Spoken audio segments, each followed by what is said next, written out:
लाला जी महाराज उनको बहुत पसंद करते थे।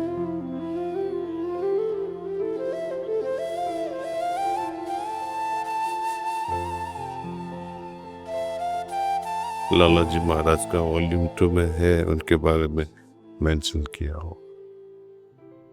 वो बताते हैं हनुमान नाम कैसे आया।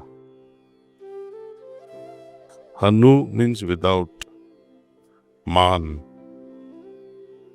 अपमान से जो परे हो गए वो हनुमान जी। सबड्यूड कंडीशन, जो फारसी में बाबूजी ने कहा है अबूदियत, साइन ऑफ इनसिग्निफिकेंस, मैं कुछ नहीं हूँ वही सब कुछ है।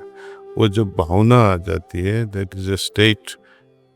सब अभ्यासी जब 9th चक्र पे पहुंचते हैं, 9वां चक्र, वहाँ जो हनुमान जी की हालत थी वो हम में आ जाती है, हमें अनुभूति होती है उस कंडीशन की।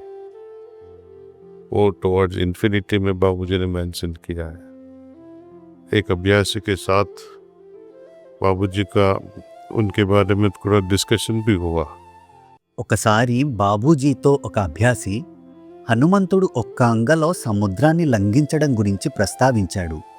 దానిని బాబూజీ వివరిస్తూ, అది సాధ్యమే. దీనికి కావలసిన మొదటి ఆవశ్యకత స్వీయ మైమరపు. హనుమంతుడు ఎల్లప్పుడూ తనను తాను మర్చిపోయే స్థితిలోనే ఉండేవారు. ఇక రెండవ ఆవశ్యకత తన యజమాని నుండి వచ్చే ఏ ఆదేశాన్నైనా అమలు జరిపే ఆలోచనలోనే నిమగ్నమై ఉండటం. ఆయన దృష్టిలో ఎల్లప్పుడూ లక్ష్యం మాత్రమే ఉండేది. దారిలో ఎదురయ్యే అవరోధాల గురించి గాని, దూరాభారం గాని ఆయన అస్సలు లెక్క చేసేవారు కాదు. మనం కూడా లక్ష్యాన్ని దృష్టిలో ఉంచుకుని అటువంటి స్వీయ మైమరుపుని మనలో సృష్టించుకోగలిగితే అంతటి దూరాన్ని మనము ఒక్క గంతులో అధిగమించవచ్చు. హనుమంతుల వారి లక్ష్యం సీతామాత. అలాగే అభ్యాసులకు లక్ష్యం మాస్టర్ లేదా ఆధ్యాత్మిక జనని.